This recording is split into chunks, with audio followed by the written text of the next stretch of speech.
listeners and spectators, so let's groove with the smooth operator.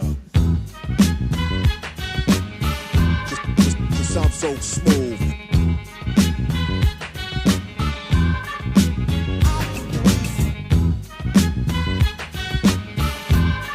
Just sound so smooth. Good afternoon, everyone.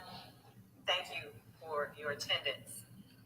I want to first start by offering my condolences to the Botham Shem Jean family. We want to be, and we will be, as transparent in this investigation as we can be. And that is why we have called this news conference today. I want to give you the details. Hey, good people, this is your made man, rocking and reeling with you here on a beautiful Saturday, last few days of summer here in New York City, broadcasting live high atop New York City from the penthouse. We got a little bit of a late start thanks to Facebook and their bullshit. When I tried to log in, they come giving me some song and dance about they didn't know it was me. I have to change my password and go through this whole procedure and process in order to log on to you good people and let you know what the what is so we can start your hour of power, hosted by your made man, the professional, the man of the hour, the one with the power, he who is too sweet to be sour, attorney at war. That's right, your attorney at law, Stephen G. James. And they tried to delay us, so we're getting a bit of a late start, but nonetheless, here we are on a beautiful Saturday morning here in NYC. Last few days, like I said, of summer. And I want to get right into our show because it's a doozy. I mean, all points bulletin to all the young black males and even the old black males in America, beware.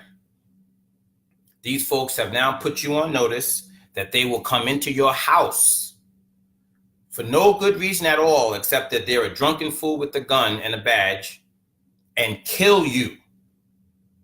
That's right. That cop in Dallas, Texas, on the 6th of September, just 2 days ago, proved that. And she's not in jail yet. Don't try that at home yourselves, boys and girls, because your ass would be in jail by now. But they're better than you. They're more valuable than you. They contribute more to society than you. The government protects them more than you. So this cop who killed this boy for no reason at all, except for her own stupidity and careless and recklessness, and she was probably even drunk or high on some dope of some sort, is being protected. I'm going to play for you a clip of a police captain who basically is saying that this person your hour of power was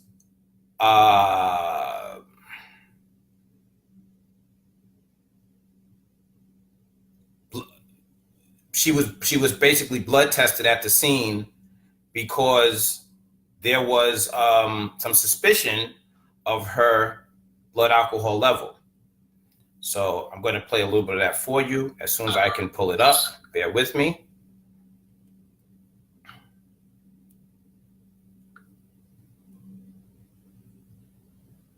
Blood alcohol level. So I'm going to play a little bit of that for you as soon as I can pull it up. Bear with me.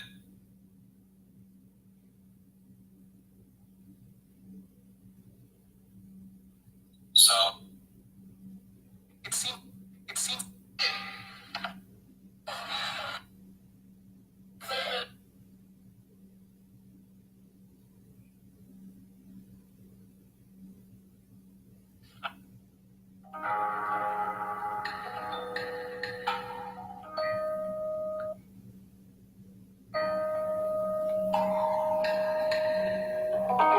Can you all see that?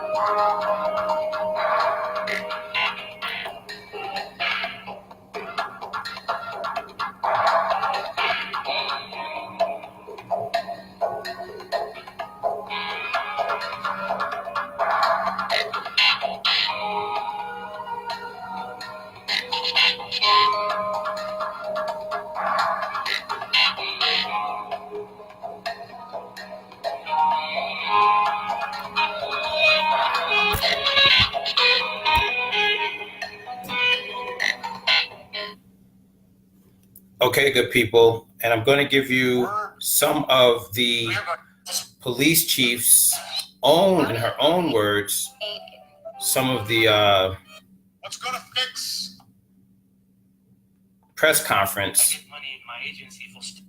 that she held.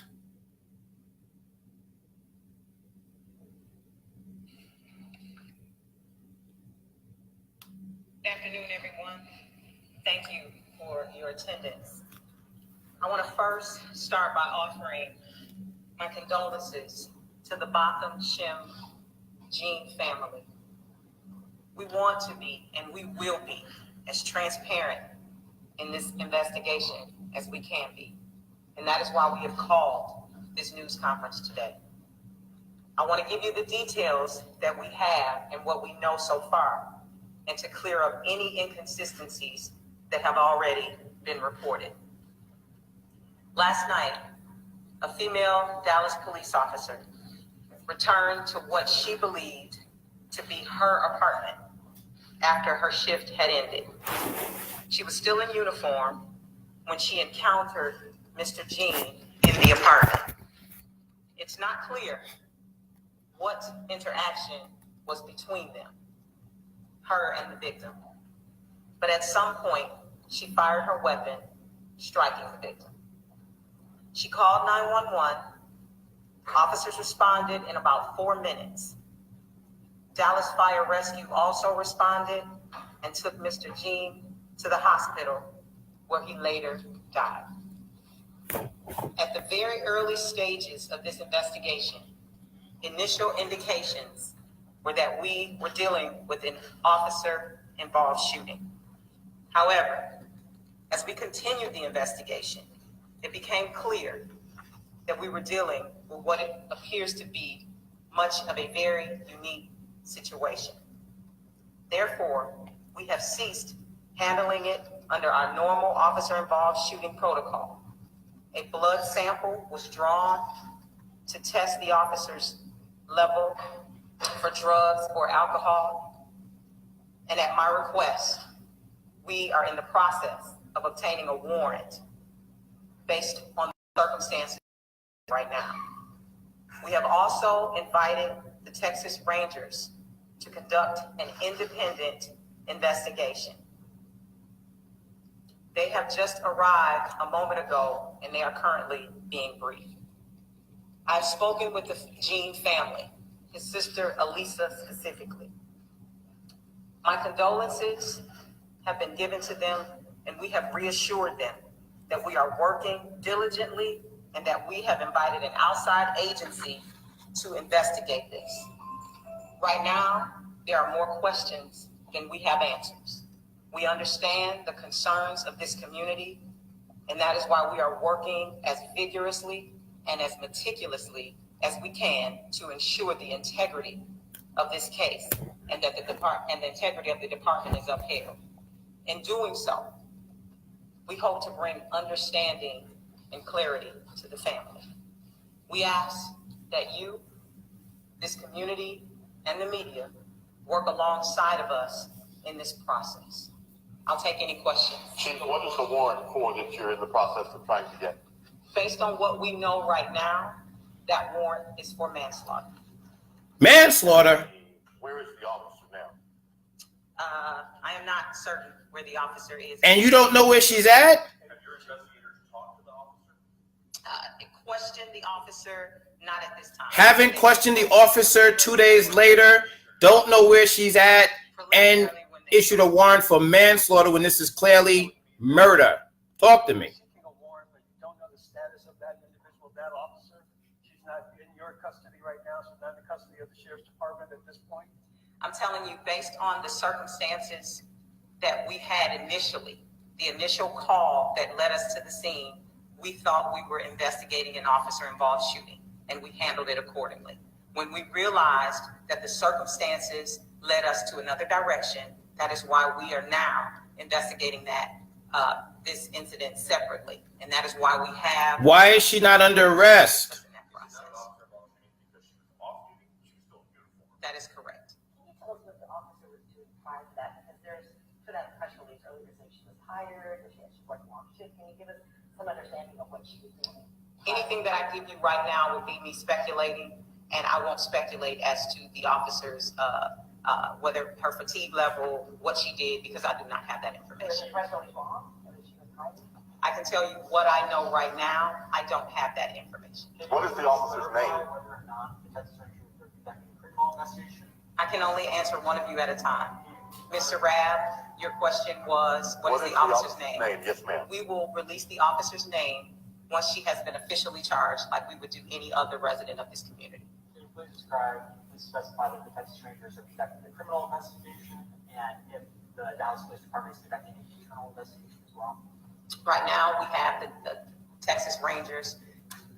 They are doing an independent investigation into this incident. So does that mean that the Dallas Police Department is also continuing within the criminal investigation side of things? That is not a true statement. I have the utmost respect for the Dallas Police Department. We have the hardest working and some of the best detectives in this country, and we respect our SIU.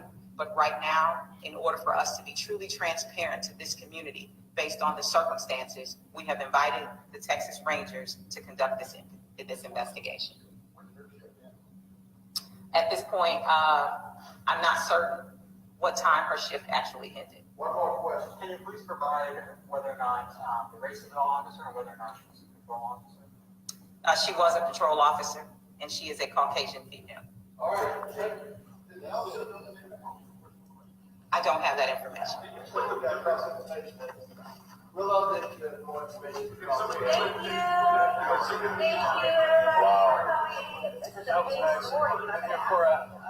Waiting for an hour, y'all at 3 minutes. Wow. That's great. Great talk. There you have it, good people. Your host with the most, attorney at war, Stephen G. James, dropping science once again on you. This is what's going on in 2018, September 6th, to be exact, in Dallas, Texas.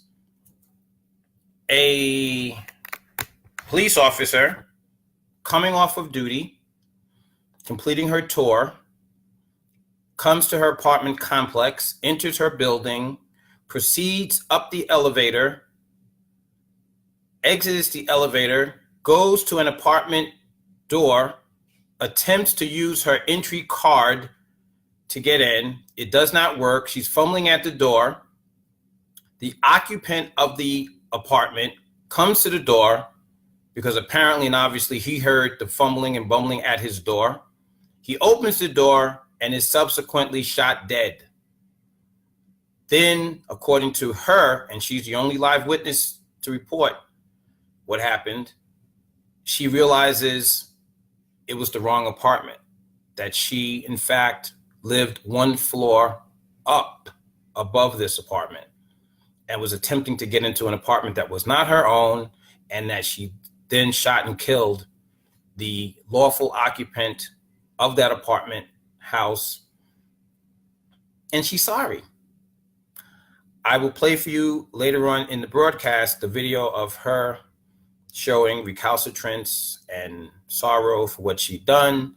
But I have to ask the question of my good audience, you good people, the regular hour of power intelligentsia, because I have the smartest listening audience in any broadcast in the whole wide world. So I know I could ask you good people.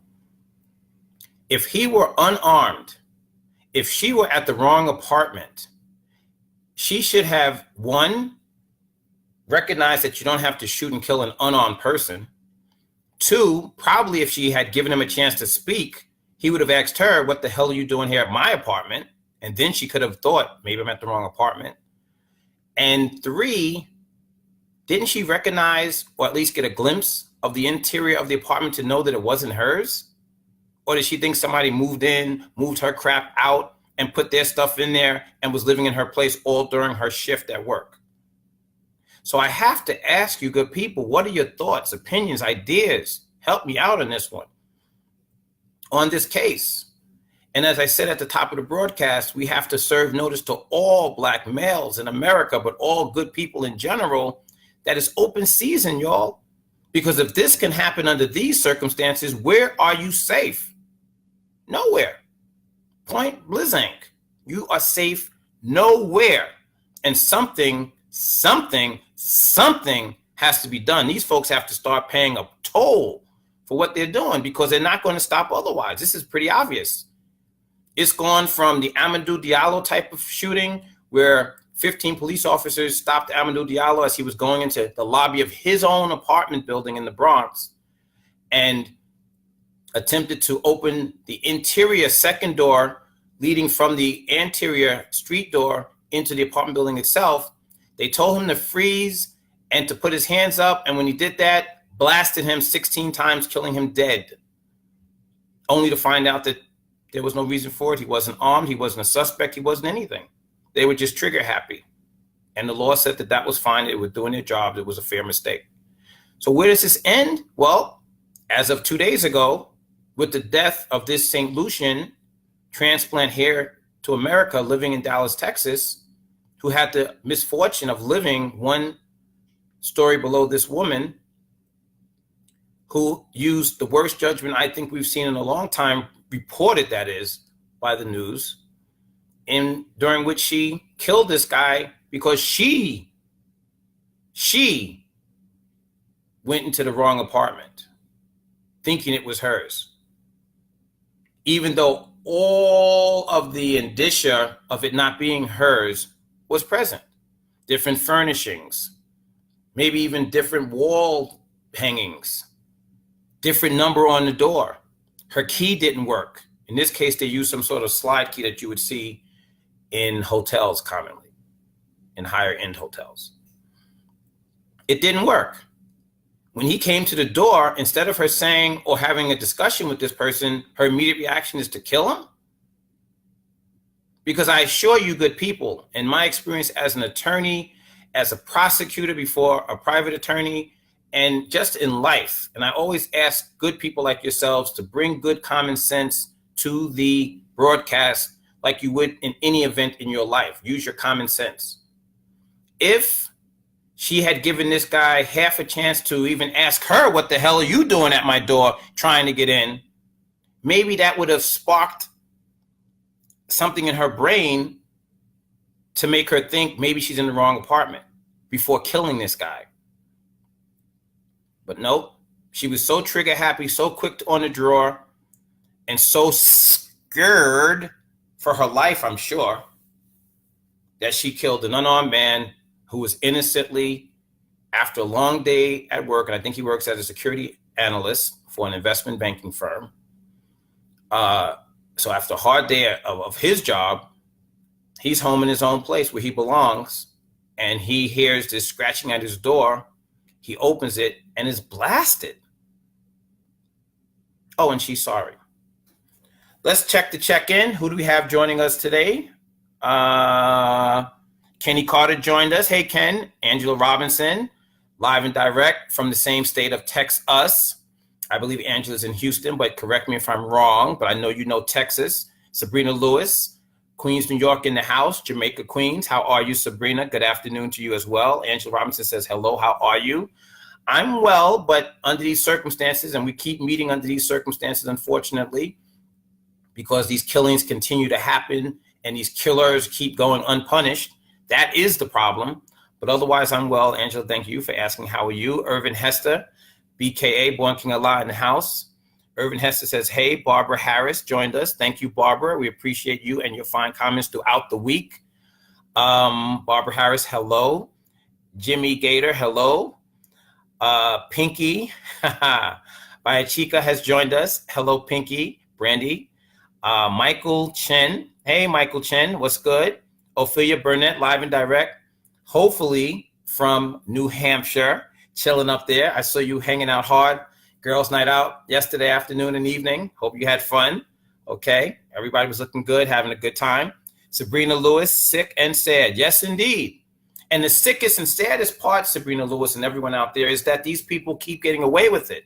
Your court system that you pay taxes for, these DAs that you pay taxes for, you pay their salaries, okay? They prosecute nonsensical cases. They prosecute cases where people are saying, it was my stuff in the car, not hers. They take all that to the wall, all the way to the wall, okay? People have to spend good money defending BS like that, all right? Or else risk going to prison for a long time, if not for life. Yet these people are able to kill our young men and boys and women and girls with impunity. All they have to do is say, I feared for my life, or in this case, I'm sorry, I thought it was my apartment. And guess what? That's a good defense in these type of circumstances. Remember George Zimmerman? Remember him? He attacked and killed Trayvon Martin in Florida in 2012, February of 2012. And he was allowed to say, basically, he feared for his life, even though he was the perpetrator of the initial contact. He attacked Trayvon. Remember that? He attacked Trayvon for being black while walking home with Skittles in his hands. That was Trayvon Martin's crime. And guess what the jury said? Not guilty. All counts. So this is the problem. So yes, Sabrina, it is sick and it is sad, and you guys get to pay for this crap. You pay the salaries of these police. You pay the salaries of these judges who let these people go. You pay the salaries of these DAs who can't seem to get an indictment, or who get a weak indictment, or do a very poor case of prosecuting the case, as in the Trayvon Joy Zimmerman case. Very poor prosecution. Okay? But let you get caught up in some mess and they pull out all the stops. Ophelia, if you know anything about what I'm talking about, holler if you hear me. Barbara Harris, terrible. I'm so tired of this, says Sabrina Lewis. So am I. Murder, that's right. And did you heard, I just played for everyone the excerpt from the police chief, black woman, okay, in Dallas, Texas. And what did she say? Oh, we're seeking an indictment. No. We're seeking an arrest warrant for manslaughter. Pinky, Brandy, anyone out there, can you look up under the penal law what the definition of manslaughter is and let us know? I know what it is. I want you guys to know, and I'm going to ask my researchers out there to check it out. What is the definition of manslaughter?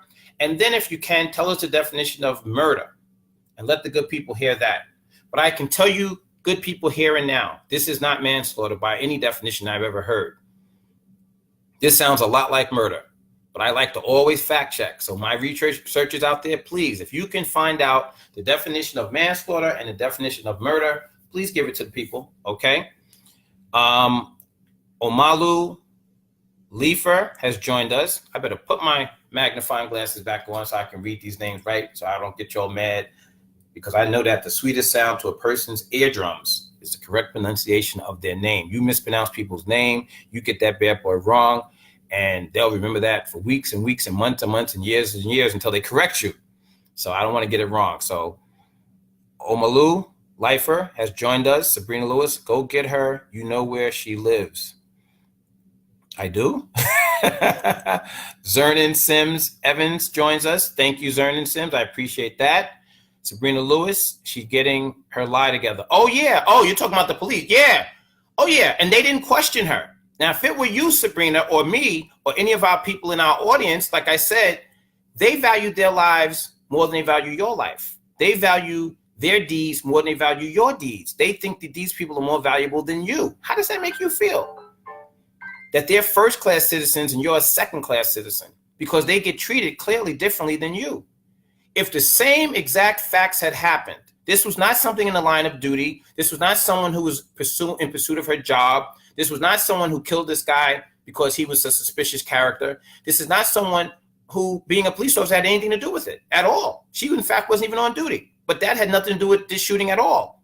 So if you shot somebody because you went to the wrong apartment and decided that they were in your apartment when you were wrong and you killed them, would the police chief be telling somebody 2 days later that she doesn't know where you're at and she's trying to get a warrant for manslaughter? Or would your behind have been hauled away at the scene? What do you think? And if the answer is what I think it is, which is your ass would have been hauled away at the scene, then why is this lady getting treated differently? Is she better than you? Does she deserve the benefit of the doubt more than you? What is that all about? That's part of the signaling that begins from the very beginning. Okay? From the very beginning, that's the signal that's going out to the public that she must not be guilty of anything like murder, because if she were, they would have arrested her. Okay. What is Facebook doing now? Trying to mess with my charges. Let me save, cancel that. They're screwing with me, guys, trying to get this hot program, Your Hour of Power, The Hour of Power, your show, our show, off the. They can't take us off the air. So what they're trying to do is delay us, get in the way, block us, put all kinds of stupid ads on my screen so I can't see my good people, like Shauna Morrow, who just joined us. I can't hear from good people like Sabrina Lewis, who says she's getting her lie together. Yeah, and guess what? Don't be surprised if that lie is being helped to be formed by her fellow officers. Angela Robinson writes, manslaughter is so sad. Now, Angela lives in Dallas or Houston. I believe it's Houston, but she lives in the state of Texas. So she knows these things. Angela writes, manslaughter is so sad. Dallas law enforcement is protecting her and the department. She has the information. You mean the police chief has the information? Of course, they're protecting her. They're not giving us her name. And she's talking about like any other citizen. She's not going to give us a name unless and until there's an arrest warrant. Baloney. First of all, they give people's names when they're looking for them. Okay? How do you find somebody if no one knows who you're looking for? Please don't talk nonsense to me, police chief out there in Dallas, Texas. Okay? Don't think just because you're a black person that you're going to get instant credibility with me or anyone in our community, because you won't. Remember Omarosa? That boot-licking, ass-kissing trumpeter? Remember Kanye West, who I promised not to mention that name anymore, but you remember him? So don't play yourself, because you will find yourself by yourself. Remember O.J. Simpson? Ben Vereen? Shall I call the roll? All right? So don't think just because you're a black police chief, you get instant credibility, because you do not. Credibility these days is earned and not given. It's like respect. So when you tell us BS about, oh, we don't give out the name like any other citizen until we have charges. No, if you're looking for her because you claim you don't know where she's at, which is incredible in and of itself, we don't believe that either, because we know that if she is a suspect in a killing, whether it's murder, manslaughter, or anything else, you're going to, at least to be competent, you tell them you have the best detectives in the business and the best trained officers in the game, and they let this girl disappear. They don't know where she's at, and you as the police chief don't know where she's at. Well, you need to be fired if that's true. And if it's not true, that means you are a liar. That's right. So either you should be fired or you're a liar. Which one is it? Take your pick, chief. Am I wrong, Ange? You're out there in Texas. Shauna Morrow has joined us. Barbara J. Harris, that's murder. I need somebody to give me the legal definition of murder. If you can, Angela Robinson, maybe you can Google it in the state of Texas, the definition of murder, because it varies from each state. That's true, which is why lawyers have to be licensed in every state that they practice in, because the laws are not exactly the same everywhere. So they do vary. So the definition of manslaughter in New York or murder in New York is different than it may be in Texas or California or any other state, Nebraska, wherever. Barbara J. Harris, that's murder. Jeffrey Williams has joined us.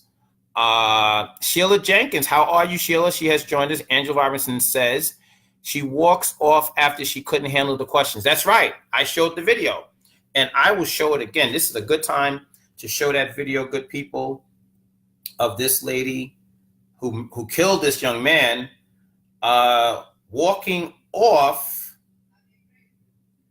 after committing the crime. Who gets to do that?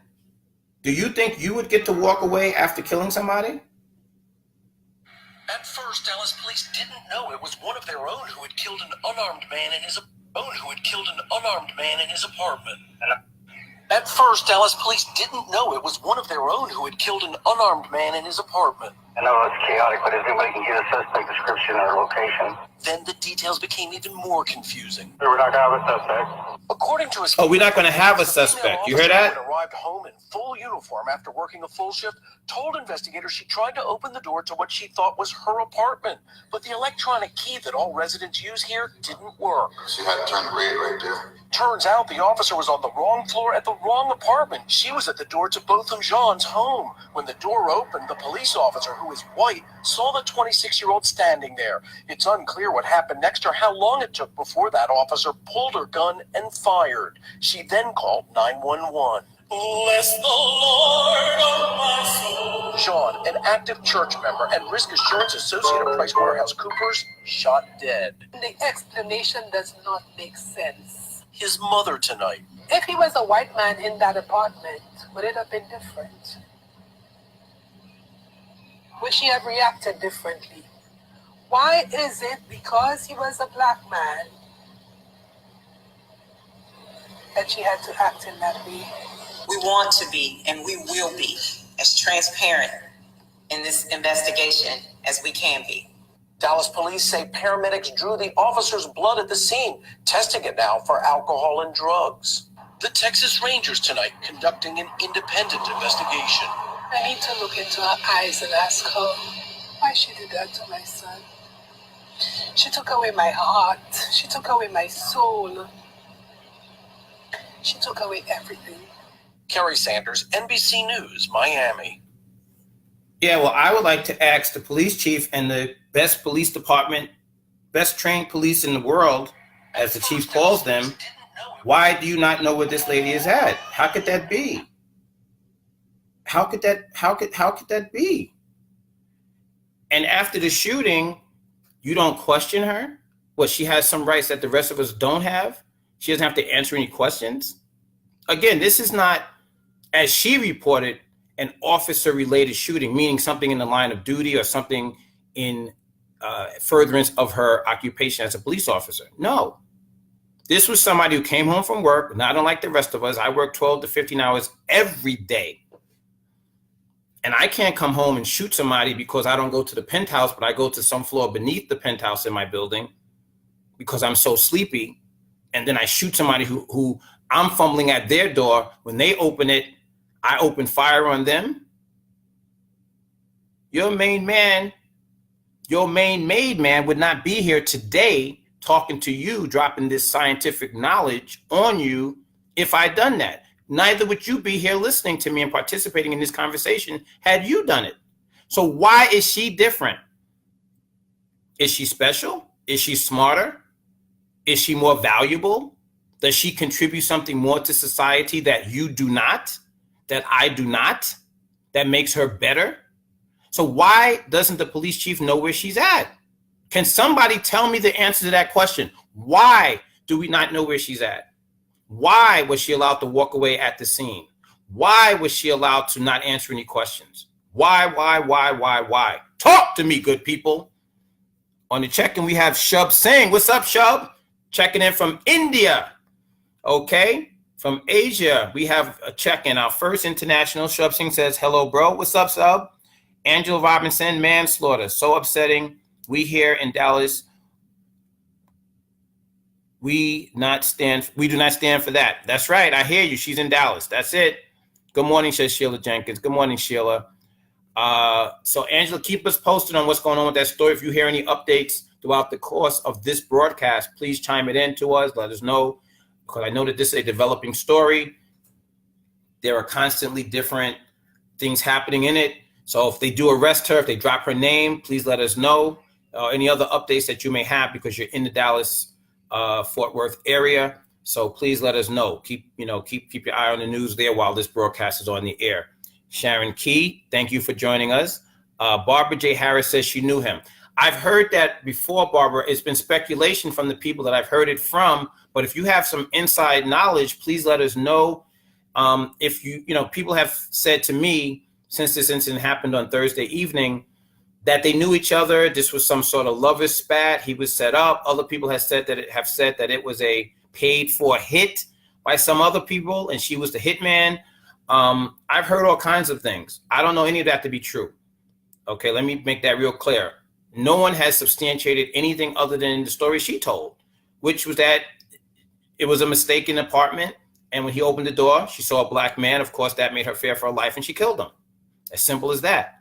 I have no reason to not believe her, but I'm hearing that, all these other stories. So Barbara Harris, if you know something, say something, please. If you know that she knew him and you know how they knew each other or what the relationship was, if any, and why she may have killed him as a result, let us know. Her mother, his mother, and his sister does not seem to know her. So I don't know, who knew her, who knew him, whatever. But no one who knew him, none of his closest relatives seem to have known her. So if you have some independent information or knowledge, please share it with the Hour of Power, because we definitely like to get our stories and facts correct. We don't like to drop science that's not scientific knowledge. Okay? So thank you, Barbara. Or if it's speculation, you can feel free to speculate, but just let us know it's speculation, not fact. Sharon Key joined us. Scotty Scott, good afternoon, Stephan. Hey, Scotty Scott, SS for short. Angela Robinson, this man got killed in his own home. No doubt about it, got killed in his own home. Living in your own apartment while being black. I think that was the crime he committed. So he wasn't exactly innocent. He was black in his own apartment, behind locked doors, minding his business after a hard day at work. Church going, God fearing, worshiper of the Lord, hard working, worked that day, hard that day, good community servant, dead because he was living while black. That's his crime. Jorge Almonte joins us from the Dominican Republic, de la República Dominicana, de Altamira, en la República, la Costa Norte. ¿Cómo está usted, Jorge? Un placer. Bienvenidos, hermano. Gracias. Stephanie Ray joins us. Angela Robinson says she's seen a black man. Yep, that's for sure. Blanca Arreguin. How are you? Pretty from Santa Fe, California. How are you? Joining us from the West Coast. Hope all is well over there in the Bay Area. Is that the Bay Area? My geography is not that great about that city, but I definitely know that Blanca Arreguin is a beautiful person, both in and out, who is doing her thing from the West Coast. So thank you for joining us, Blanca. We definitely want to hear from you. Tell us your opinion about what's going on. Sabrina Lewis writes, until we stand up strong together against it, will not stop. I agree 100%. And I also would like to add, Sabrina, to that thought, until these people start paying a toll, until they pay a price for what they do, it will not stop. Because as I said earlier in the broadcast, remember Amadou Diallo, when those 16 police officers emptied their guns on this guy for no reason at all, except that he was trying to go home? They had not exchanged one word between them, he nor they, not one word before they murdered him. And the jury said it's fine. No, not a jury. It was a judge. No problem. Anybody can make a mistake. Cost this man his life. Well, this lady is saying, I made a mistake. Anybody could have made a mistake. I thought it was my apartment. I'm sleepy. I worked a 7-hour shift. I'm tired.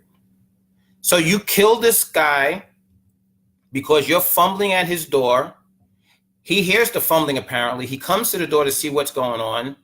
And before there was any exchange of anything, because if he had even said to her, had the opportunity to say to this lady, why are you at my apartment? Who are you? What do you want? Who are you looking for? This is my place. What? Maybe that would have triggered something in her feeble, stupid mind that would have had her think twice before killing him, that maybe she's in the wrong place. But apparently she was so hell-bent on killing somebody that day that before they could even exchange a word, he was dead. She had pulled out her piece, cocked it, and fired it. So there was never an opportunity for him to even clarify for her mistake. And then she calls the police, tells them that she made a mistake. She thought it was her apartment. No big deal. Anybody could have made that mistake. Anybody could have gone into the wrong apartment, saw that the furniture was different, saw that the furnishings were different, saw that the wall paintings, if there were any wall hangings, were different, and still confused that for her apartment and him for an intruder in her apartment, and killed him. And how fast did it take? How fast was she on that trigger? How fast was she to pull that trigger and kill this young man? So fast that he didn't even have an opportunity to say to her, wait a minute, hold on, this is my apartment. Where are you? Are you lost? Maybe, just maybe, had he had 2 seconds. How long did it take me to say that? Less than 2 seconds to say that? Maybe he'd be alive, because maybe that would have triggered some thought in this stupid person's head that would have made her stop for a second and realize she's in the wrong apartment. But guess what, good people? You hear about this all the time, where the police go executing a warrant. They go to the wrong apartment. They pull out the wrong people. They beat up people. They beat up women and children. They arrest the wrong people only to double check the address and find out, oh, it's in the next town over. Oh, it's the next block. Oh, I thought we were on Dunkirk. We're really on Miller. This stuff happens all the time. You just don't hear about it. But it happens a lot where police make these mistakes, and guess who suffers? And guess who pays for those mistakes? I heard somebody say, oh, they should sue the police department and sue them for all they've got, all their worth. Listen, people, understand one thing. When the police make a mistake, and in this case, it was not a mistake in the line of duty at all. So don't let them tell you that lie. This had nothing to do with her job, related work, or anything at all. He was not a suspect, and she was not acting as a police officer. Okay? She was a person who was off duty, and he was at his home doing nothing wrong.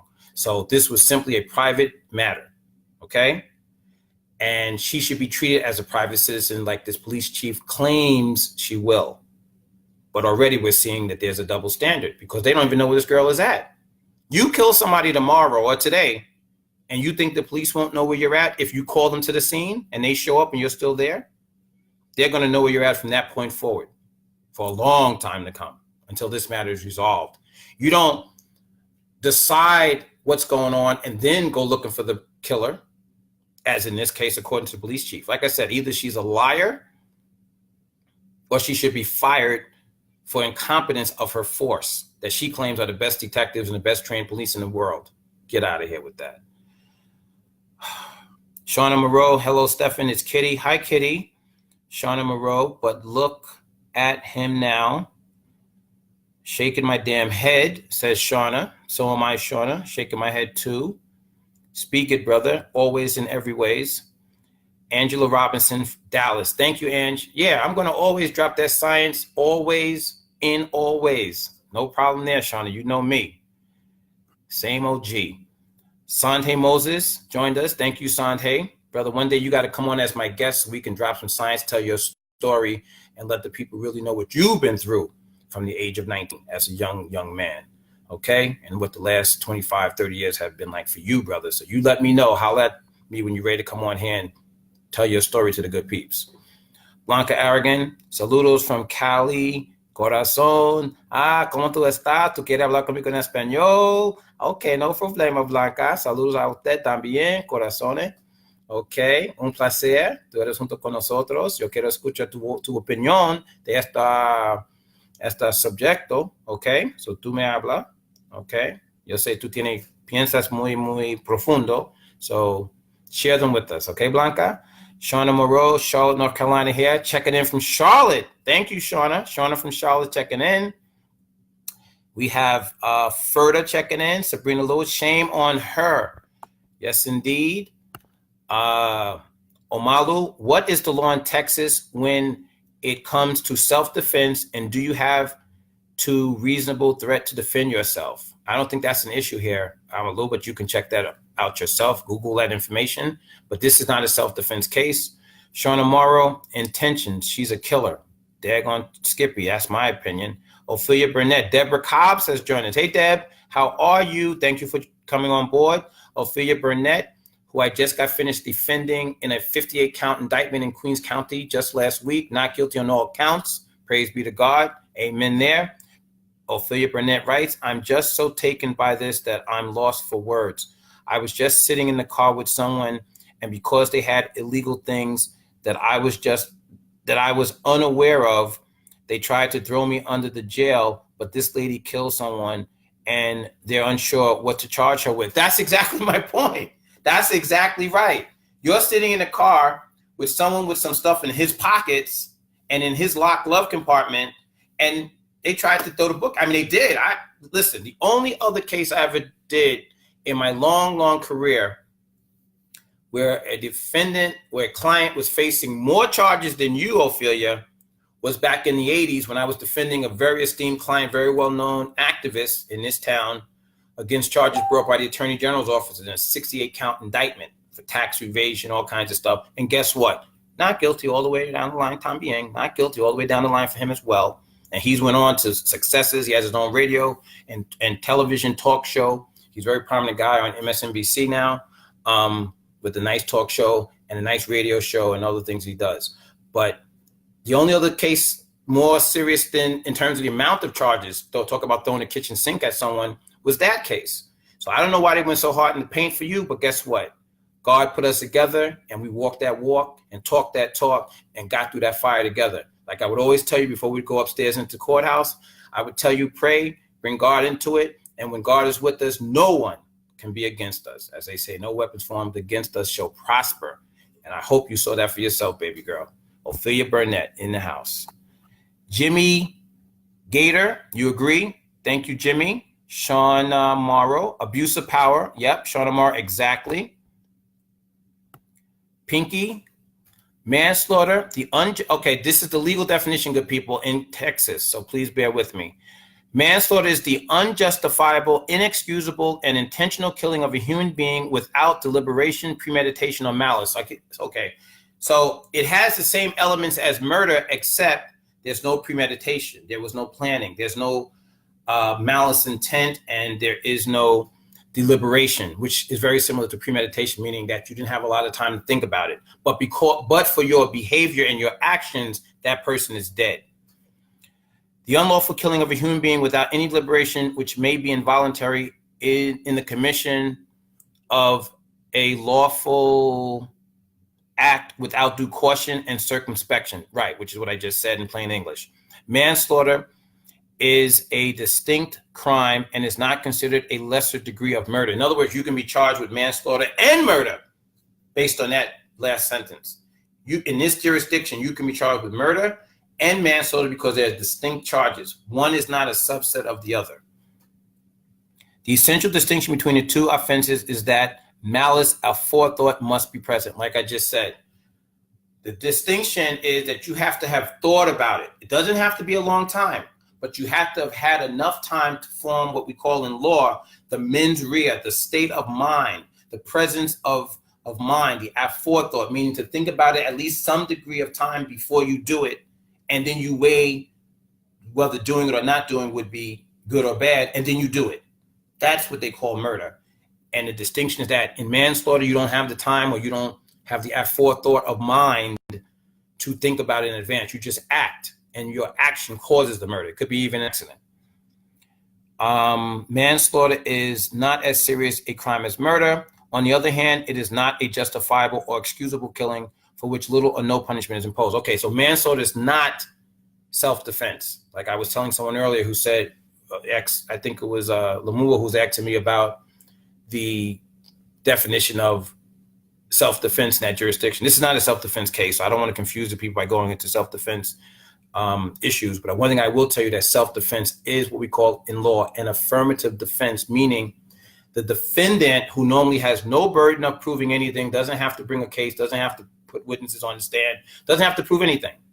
In a justifiable homicide or self-defense case, like George Zimmerman in Florida, they have to present defenses. They have to prove that they were acting in self-defense. That's the only time a defendant has to prove something in a criminal case, when it's self-defense, which is an affirmative defense, meaning the defense has to prove that.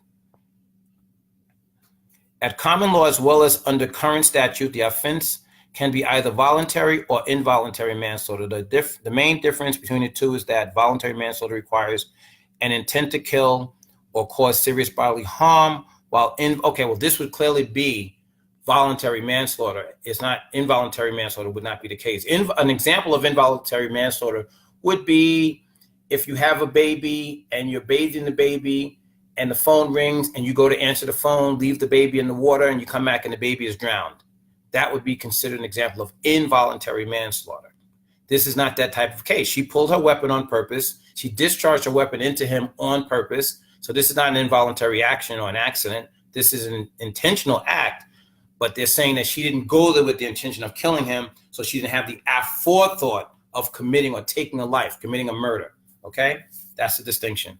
I don't want to confuse the people, so I won't read on, but I will say that some states have abandoned the use of adjectives to describe different forms of the offenses. Again, I'm not going to go further into the distinction between involuntary and voluntary manslaughter because it can be confusing. But the point is that this case is about voluntary manslaughter versus murder. I call it murder because when she pulled that weapon, she did not give him or herself a chance to even consider that she was in the wrong place. And these are the consequences. Omalu lifer is equal process under the law. Why certain people get special treatment? If that's a question, I need to see a question mark. If that's a statement, I don't understand it. But brother, I like your participation. So if you have a question, you have to end it with the question mark. Shauna says, yep. Ophelia Burnett, I'm just taken by this. I was just, oh, I think I read this already. Okay.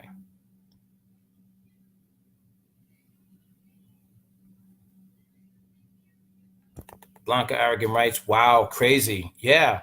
Listen to the first couple words. Unarmed man in his own apartment. This is insane. Yeah, Ophelia. Yes, everybody. Yes, good people. And this is your main-made man, attorney at law, attorney at war always, because I am a soldier in the fight for justice. And we are at war for justice at every step and every turn. We have to fight for every inch of justice we get. Ophelia learned firsthand, and so many of you have learned this in your life, that you are not given justice. You don't walk into anywhere presumed innocent. You are presumed guilty until you can show through the facts and circumstances your innocence. Otherwise, you will be put away. This young lady came so close. And had she gone with previous counsel that she had based on what she told me, she may even be looking at the big house around now over the next 30 years to life. Instead, she was able to hang out with her friends last night up in New Hampshire. I say that jokingly, I know how to pronounce the word, and have a good time for ladies' night out. You're welcome. All praise is due to Allah. In any event, yes, listen to the first couple words. Unarmed man in his own apartment. Yep. What does that tell you? And need I say more? Jeffrey Williams writes, a crime of killing a human being without malice or otherwise committing a crime that doesn't amount to murder is manslaughter.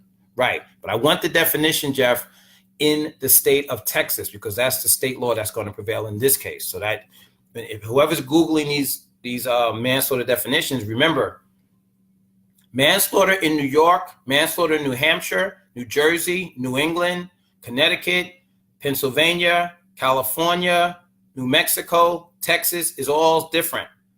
Maybe slight differences, but it's different. So we need to focus on the state of Texas where this killing took place. And the reason why I call it killing and not necessarily murder is because the murder is a legal definition. But we know for sure that there's been a killing. Shauna Moore writes, my heart hurts. I'm so mad. Yes, and any of you with boy babies or boyfriends or fathers or husbands should be so scared as well, because it is hunting season and we are the prey. Believe me when I say it. This is no exaggeration. This is no hyperbole. This is not just your made man talking out of his hat, because I don't do that. This is me getting down to the ground, going out for the crown, letting you know just what it is. Plain English. We give it to you raw because that's what you came here for. So we don't sugarcoat nothing. We don't take no tea for the fever. It is open season, hunting season for you ladies who have young black boys as sons, as boyfriends, as fathers, as brothers, husbands, whatever. It is hunting season. And apparently the hunt is on. Ain't no fun when the rabbit got the gun. Angela Robinson writes, the Texas Rangers are just as dirty as the police force. Thank you for letting us know. And Angela, if you can give us a little background on the Texas Rangers, I know exactly who they are and what they stand for, but a lot of people in other states don't. And we get people from around the United States. And of course, as you know, 178 countries around the world who listening to this program, The Hour of Power with your main man, the host with the most, the attorney at war, the attorney at law, Stephen G. James, the man with the master plan in the palm of his hand. So you let us know exactly who the Texas Rangers are and what they stand for and what they fall for. Shauna Morrow writes, I heard the police are investigating their personal relationship. And yes, Stephen, I thought the same thing. His mother didn't know her. Yeah, that's why the way you put it now is speculation. We understand that, we don't know what the relationship, if there was one. I don't necessarily believe that there was one until I have proof. I'm not from Missouri, but I am a show me stater. I like to see, proof of what people say. before I start saying there's been some relationship or whatever, because I know that sometimes these people will shoot you down for no reason at all. They don't have to be a relationship. We're trying to put logic to this lady's actions. You know, we're trying to make it so it's not just so cavalier with such wild abandon where it could happen to just anybody. But guess what? It can happen to just anybody. That's why I'm telling you, if you have a black child, if you have a black brother, if you have a black father, whatever, it is hunting season. Although people of color are on the endangered species list in general, but it seems like we are always number one on the menu, on that hit list, okay? It happens to us in wildly greater proportions than any other group on the planet, all over the world, especially by the police in the United States of America and to the republic for which it stands. One nation, I don't know if it's under God or indivisible, but there is no liberty, there is no justice for all. That's why I urge you good people to go out there and get the book that somebody took 6 years of their life to write about mine, called End Justice for Some. The Stephen G. James story. End Justice for Some. The Stephen G. James story, because there is no liberty and justice for all, as entitled in the book, and justice for some.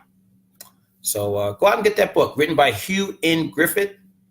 And I think it's very interesting reading. It chronicles some of my most explosive, controversial cases, all of which I won, and tells you a little bit about who your main made man is and how I got to where I'm at now. Okay. Elena Stevens has joined us. That's Red Lips. How are you? The Kissy Red Lips. Carmen Seguin Barnes has joined us. Hey, Carmen. Thank you. Joining us from California also, from the West Coast in the hizzy. Thank you, Carmen. I appreciate that. I think I sent you some earlier information on the topic today, so you saw some of the video. So I appreciate that. Brandy writes, interesting. Menu, officer won't be charged for fatal shooting at wrong address. Where did that come from? Give me some point of reference. Did you just read that somewhere? Give me some point of reference. See more. Hernando, Mississippi. A Mississippi prosecutor stated Wednesday that a police officer who shot and killed an armed man after going to the incorrect home will not face felony charges. DeSoto County District Lawyer John Chapman, that's what they call the district attorney, informed reporters that a grand jury final week declined to indict the unnamed officer on murder or manslaughter charges in the death of Ismael Lopez. Lopez was shot inside his house on July 2-3 of last year by South Haven officers who have been making an attempt to locate a suspect who lived across the street in the Memphis, Tennessee suburb in response to authorities. That's exactly the point I'm making to you when I said it's not unusual for these cops to go to the wrong address. And of course, when they get there, they're not willing to listen to wrong address. Let me see the warrant. Oh, let me read it. Oh, no. This is not here. This is down the block. No, they don't listen to that. They kick doors in. They act macho. They act gung-ho. They think they're right. And when they're wrong, somebody could end up dead. And in this case, in the Lopez case, Lopez is dead, and yet the district attorney failed to get an indictment. Couldn't do it. Now, wasn't it Judge Saul Wackler in the New York State Supreme Court back in 1987 who said that because the grand jury process is so flawed and so fallible and so wrought with unfairness that you could even indict a ham sandwich, meaning anything can be indicted, even a sandwich can be indicted for murder, but yet they can't seem to get an indictment on these cops. Well, the district attorney's office, or in this case, they don't call him the district attorney, they call him the county district lawyer, John Champion, but I think he's a loser, couldn't get an indictment. But Lopez is just as dead as if he had gotten one. Terrible. Thank you, Pinky, for that. I appreciate your research. Champion stated Wednesday that 3 officers went to Lopez's house after a GPS system indicated it as the residence of a suspect needed on domestic violence fees. So somebody owed the court some court fees, some fines to be paid. And they went to Lopez's house by mistake and ended up killing him. And a grand jury, according to the DA's instructions and direction, because they control the grand jury. And if any of you ever served on a grand jury, you can chime in and let us know how that process works. But I can tell you ahead of time, the district attorney's office, not the defense attorneys, not anyone else on the planet, not the judges, but the district attorney's office controls that process completely. If they want to get an indictment against a pillow for smothering somebody, they can get an indictment against a pillow for smothering someone. Believe that. And if they don't want to get an indictment against a police officer for killing someone, they'll fail to get the indictment.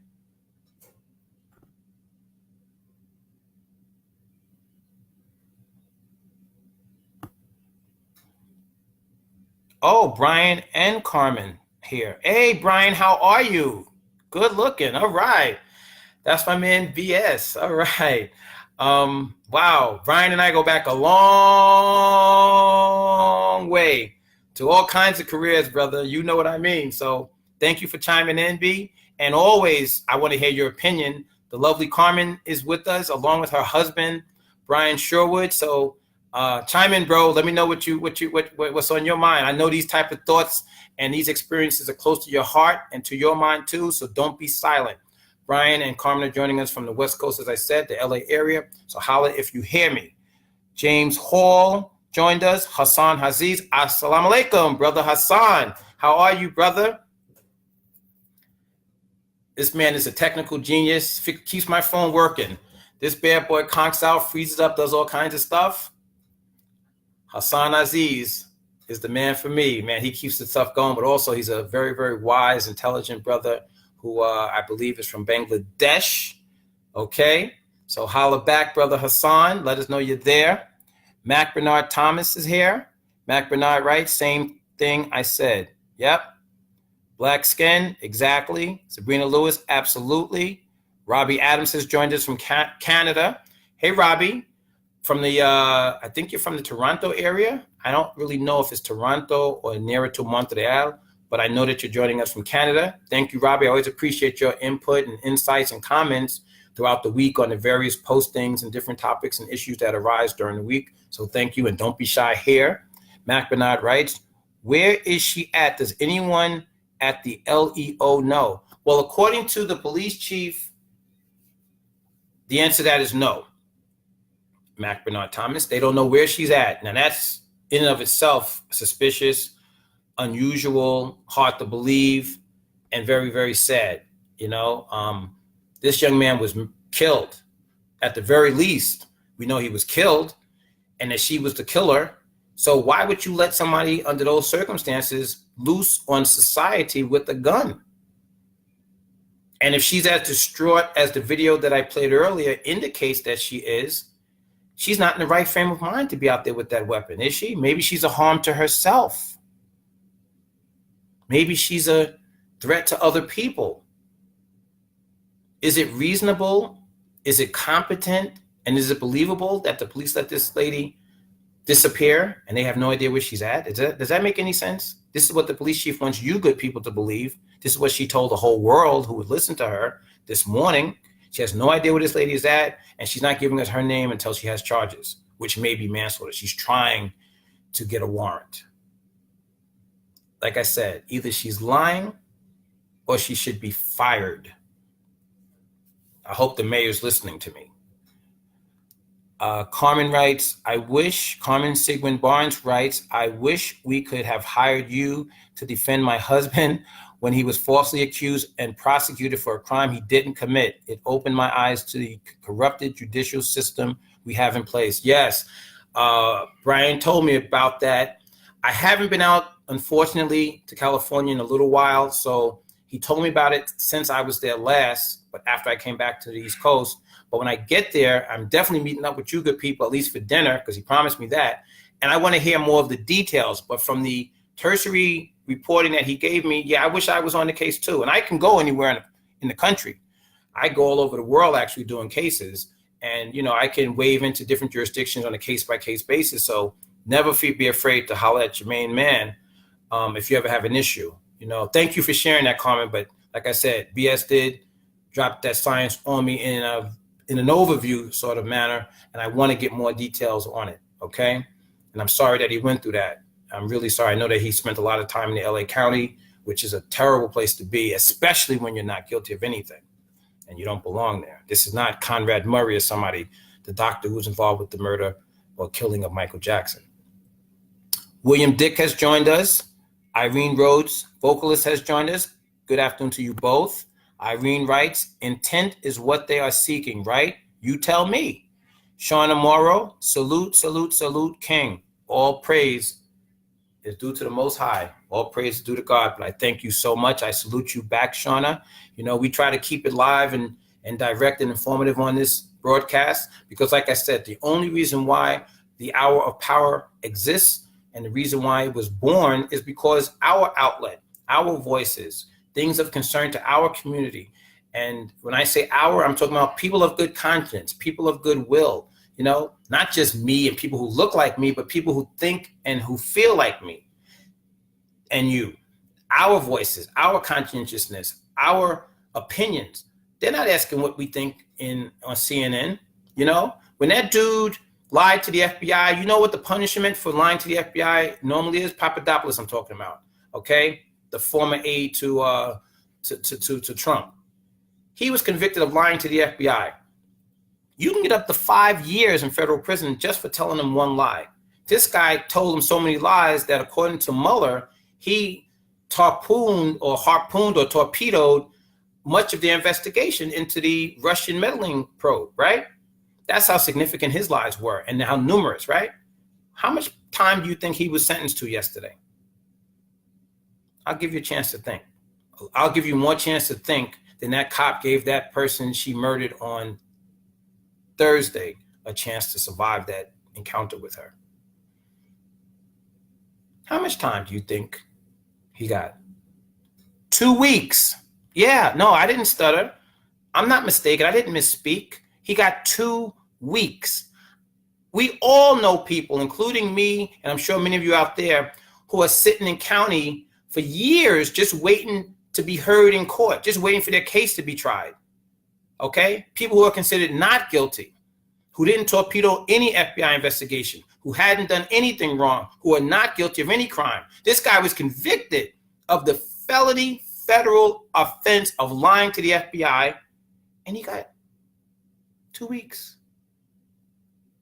Now, does that deter other bad actors like him from committing the same bad act? Of course not. 2 weeks and probably a pardon. Not bad if you can get it. Now, if it were you, how much time do you think you'd get? You think a federal judge would give you 2 weeks for lying to the FBI and torpedoing a major investigation with those lies? 2 weeks? When you could face 5 years? I know people who faced and got years just for writing a mistake on a mortgage application. All right? They were applying for property and they maybe got their income or their salary wrong or the date wrong or something like that wrong or a number wrong in their social security or whatever. And they faced 5 years in prison.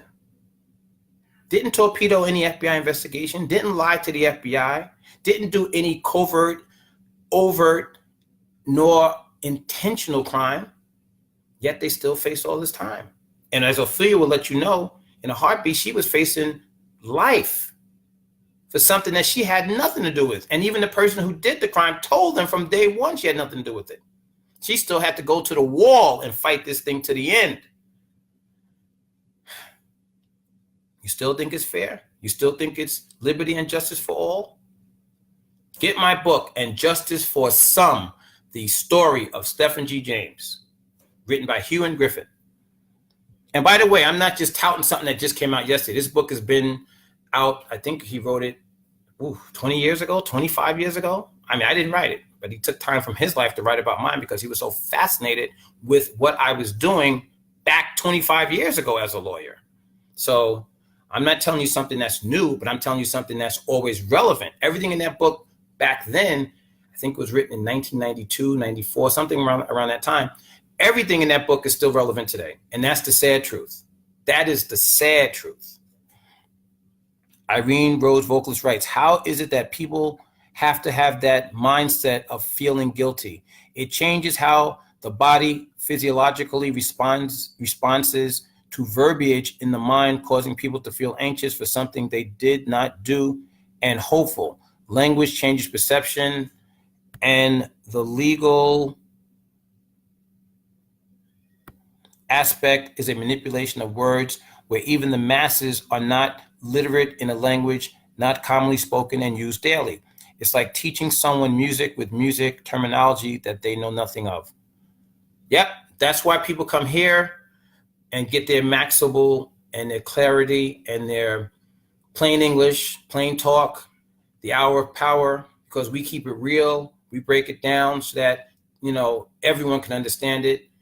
And we use plain English here. And I understand exactly what you're saying, and I agree with you. Irene Rose, vocalist, writes, it's the purge. Sad but true. I really believe that. Open season. Shauna Morrow, open season on our boys. My oldest is a minister in college at Liberty University. That's in Virginia. I'm thinking, Liberty University, that has anything to do with Jerry Falwell? Let me know, Shauna, if Liberty University is the same university in Virginia that Jerry Falwell, the right-winger evangelist, founded. Is that Liberty University?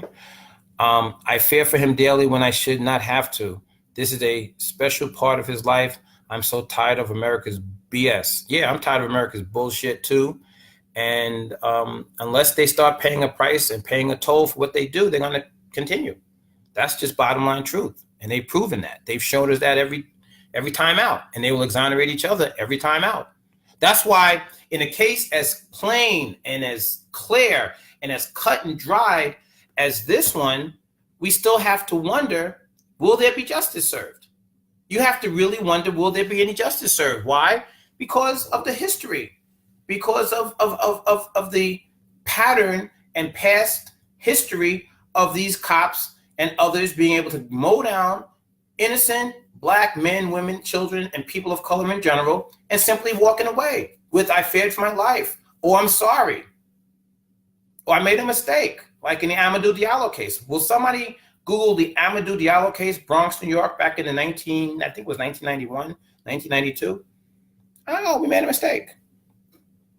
Just like in the case I just read about Lopez, okay? Same thing. We went to the wrong house executing a warrant to collect court fees from somebody in the house across the street, go into Lopez's house, kill him, and the district attorney can't get an indictment. So because of the history of this country, especially what's going on right now in our lifetime, right now in 2018, you cannot have faith that fairness and justice will prevail automatically. No. History and the current past has proven us wrong if we think that justice is automatic. Sabrina Lewis, relationship or not, why is he dead? That's my question, but there's been no evidence or proof of any relationship except that this was somebody who came to the wrong apartment and opened fire on someone who probably, if he was given half a second, would have explained to her that she was in the wrong apartment. I don't believe there was any relationship, but I know people sometimes need to feel that way because then at least it's isolated. It has nothing to do with the general public. But no, good people, I'm not going to let you off the hook that way. I'm not going to let you go away with that warm, fuzzy feeling that there was some other relationship that they had together and this was born out of that. No, this could happen to you and yours at any time because somebody can come to your door with the gun, scratch at it because they're drunk, high, or tired, or all three. You go to the door to find out what's going on and get yourself killed. Period. End of story. And that's what probably happened here. So I wish I could bottle into something a little warmer, a little fuzzier, so that it won't involve all of us. But no, it's open season on all of us, and it could happen to anybody, just like that. Your main made man, attorney at war, attorney at law, the one who brings it to you raw, because that's what you came here for. Stephen G. James. Back at you. Angela Robertson writes, the Texas Ranger Division is a major division within the Texas Department of Public Safety with lead criminal investigatory responsibility for the following: major incident crime investigations, unsolved crimes, serial crime investigations, public corruption and public integrity investigations, officer-involved shooting investigations, and border security operations. So that's who the Texas Rangers are and what their responsibilities normally are. But I guess when there's a conflict of interest type of issue, like this one where the police are investigating their own, they could also be brought in. That's not mentioned in that list of things, but I'm assuming that that's why they were brought in this case. Because, of course, the police chief has such faith and confidence in her staff of highly trained, some of the best detectives and investigators in the business, but she knows better. She better step aside, her and her crew, and let some others handle this because they know that it may not be done fairly and that this young man who was killed, will not get justice otherwise.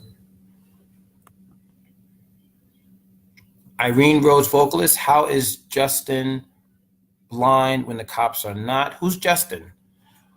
Irene Rhodes, Justice. Oh, okay. How is Justice blind? Justice is not blind. Ernesto Martin joined us. Shauna Moreau, our police are sounding more like the Savage Flintstones. Yes, they are. Angela Robinson, but the DFW law enforcement and Texas Rangers protect each other. I think you mean the Dallas, Fort Worth law enforcement police and Texas Rangers protect each other. Yes, they do, because at the end of the day, they're all brother officers, right? So we have to be suspicious of the integrity of the Texas Rangers investigation as well. Is that what you're saying, Angela? Let me know if you're saying something different than what I just said. Castle doctrine laws in Texas make sure that you do not fall victim to the common misconception that the Castle doctrine gives you carte blanche to use deadly force merely because someone is on your property. It does not. Many people. Yes, you're right. However, this is not even a Castle doctrine case, which basically, in its simplest form, says that you have a right to protect your home. Okay? The Castle doctrine goes back to medieval times almost, to where you have a right to not have to flee your home. You don't have to retreat. You have back when before stand your ground laws came into effect, where you had to retreat. Now, of course, in places like Florida where there's stand your ground, the Castle doctrine is you, and wherever you're at, you can quote unquote stand your ground and actually use deadly force to repel the perception of deadly force being used against you or another. Back before stand your ground laws, however, there was a doctrine called the Castle Doctrine, which basically said you had a duty to retreat from all other places in the face of danger unless you were in your home, your castle. Your home is your castle. That's where that phrase, my home is my castle, is born from, the Castle Doctrine.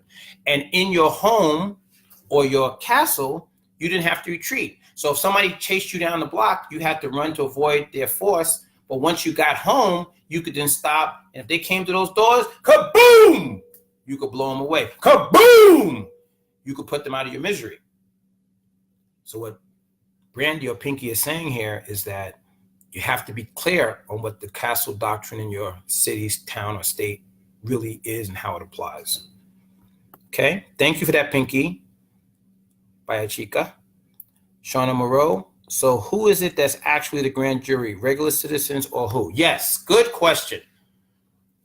The grand jury consists of up to 23 regular citizens, very similar to what sits in a regular jury, except they're called to sit in a grand jury, which is convened and stays together for up to 6 weeks at a time. They're not in a regular courtroom. There are no defense attorneys making argument, presenting evidence. No, there is no judge. Everything is run and controlled by the prosecutor in that county. Whether they're called a district attorney or county attorney or whatever they're called, it's the state's attorney representing that county who controls the grand jury proceeding. And they control it completely. They can determine who gets to testify, who doesn't get to testify. So if you're a defendant and you want to testify in the grand jury, and I was just there 3 days ago, I was there on Wednesday. It's the district attorney's office who determines what, if any, of your witnesses can testify in an effort to avoid an indictment. So basically the point is that they have complete and utter and total control over the grand jury, and the grand jurors over time, like again, I told you, together for up to 6 weeks, get to know that prosecutor. So they develop sort of like a belief that this prosecutor kind of knows what they're doing and probably wouldn't present evidence if there were no case. And what a grand jury decides is not proof beyond a reasonable doubt, which is the standard of a regular jury at a trial, but they decide if there's enough evidence to keep the case going forward as a felony. That's all. So it's like a 51-49 balance. If there's 51% probability that you did it, they'll indict and the case continues. It doesn't mean you're guilty. An indictment, like I told you last week, is not evidence and is never put into evidence because it's nothing. It's just an instrument, a piece of paper that is used by a grand jury to keep the case alive and going forward to trial in a Supreme Court of felony case. Okay? Hope that helps you, and I hope that helps everyone out there. Good question again, Shauna. Thank you. Carmen writes, greetings, Stefan. We now live in Las Vegas. Oh, so I guess I'm not going to California for that dinner. I guess I'm going to be meeting you guys in Vegas on the Strip. Well, I have my favorite place. Let's go chow down at the China Club or Mr. Chow's, or we can go. There's a new restaurant in what is that hotel? I can't believe I can't remember. My mind is not focused on that, obviously, right now.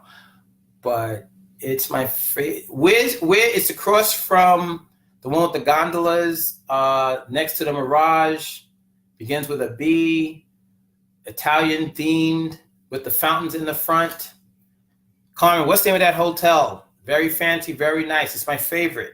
It has the light show with the water out front. So I need you to chime in that name, but that's where we will be having dinner. You, me, and Mr. B, okay?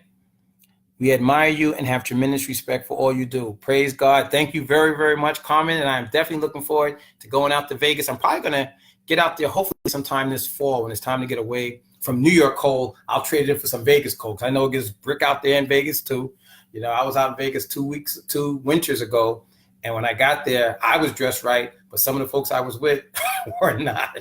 And they froze their tuckuses off, if I may speak a little Yiddish. Bellagio, that's the name. We got to meet up and chill at the Bellagio in one of those fine restaurants there, okay? I could definitely do Vegas, no problem at all. So I admire and appreciate you and BS both, Carmen, so thank you for that. Shauna Morrow, she didn't even have to put a jumpsuit on. That's right. She didn't have to do anything. She didn't have to answer questions. She didn't have to put a jumpsuit on. She didn't have to even stay in touch with the police. They don't know where she's at, according to the chief. They have no idea. She might be in Vegas at the Bellagio, chilling, for all I know, waiting for me to get there.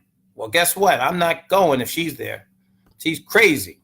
Sabine French joined us. Muhammad Haq, how you doing, brother? Respect. Shauna Moreau, insult to injury. Okay, good people. I want you to make full statements so that we can keep it in context, because if you just respond with a one-word response, for example, to something I say or read that someone else says, by the time we get to reach your one-word statement, we're not sure what it applies to. So, you're talking about 2 weeks. Okay, you're talking about Papadopoulos' sentence for lying to the FBI. Yeah, that's an insult. An insult. You guys pay that judge's salary, okay? You guys pay Donald Trump's salary and all his minions that are doing all that corruption in the White House. And this is supposed to deter people from lying to the FBI. 2 weeks. 2 weeks. 2 weeks. That's the sentence. 2 weeks of a possible 5 years. Let that sink in terms of freedom and justice for all, liberty and justice for all. Let that sink in, good people. 2 weeks. We know people who have faced 5 years for misspelling their name on a mortgage application, okay? 5 years. Barbara Abate has joined us. Injustice for Some, amazing. Yeah, Injustice for Many. But the name of my book is A-N-D, and Justice for Some. A-N-D, and Justice for Some. But yeah, there's enough injustice to go around, that's for sure. She's going to take a plea deal. Now, again, when people make statements, and this is Sabine French, my esteemed colleague at the hostess and broadcast business, I'd like to see, some proof. If you have something that supports that theory, I definitely would love to hear it. I don't know that she's going to take a plea deal. I don't know that even a plea deal is on the table because she hasn't been charged with anything. So I know that we're a bit premature in saying that when there has been no charges. at this point? Nothing. No arrest, no charges. Nobody moved, nobody gets hurt. Sabine writes, no trial. They're going to say that she deserves an opportunity to move past this. Well, doesn't she? I mean, she only made a mistake. Anyone could have gotten the wrong apartment under the circumstances of working, 7-hour shift. You're tired, you're annoyed, maybe you had an argument with your boyfriend or girlfriend, and you go to the wrong apartment, and hey, this dude answers, you blow him away. Now you feel a little bit better. Shouldn't she be allowed to get past this?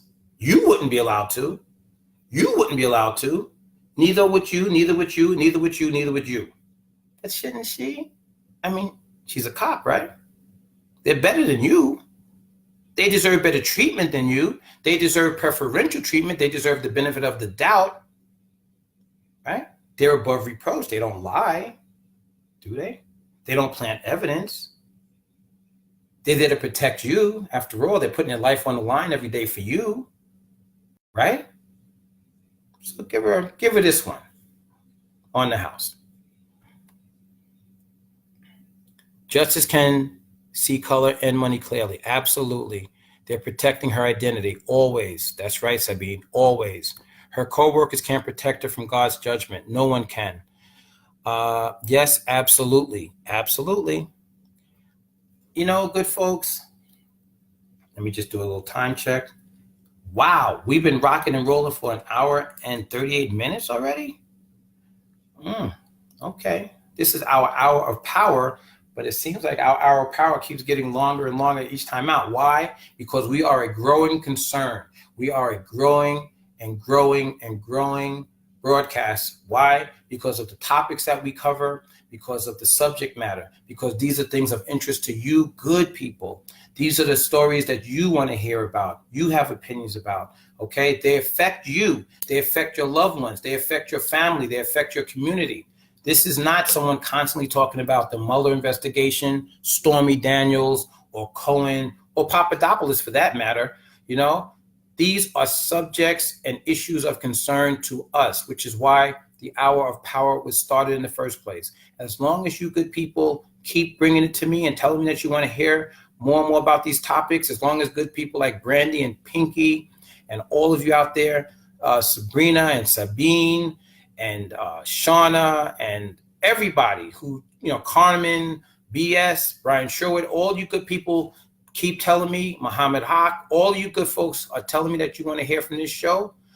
Blanca Artigan, all you folks throughout the week constantly telling me and suggesting different topics or issues. We will keep bringing you the hour of power because this show is not about me. It's about we. There is no me without you. So it's we. This is our hour of power where we can have our voices, our opinions, our concerns, things that are of interest and import and affect our community heard every Saturday at 12 noon. For those of you who may have an issue, a legal issue, or a legal question or answer, because I take answers too, you can reach me, the attorney at law, the attorney always at war, because I am the foot soldier for justice, at area code 646-905-9000. That's area code 646-905-9000. The law firm of Stephen G. James and Associates, PLLC. It's a professional limited liability corporation. We have been doing this for over 30 years. We are fighters on the side of right, and we make no move without the good Lord above, our senior partner. So until we meet again, if there are no further questions or answers, I want to wish you all the very best. May God continue to both bless you and keep you until we meet again next week. Assalamu alaikum. Peace be unto you. God bless you. Dios te bendiga. Shalom alaikum. And I will see you soon. God willing. Amen. Thank you for listening, good people. God bless. The hour of power.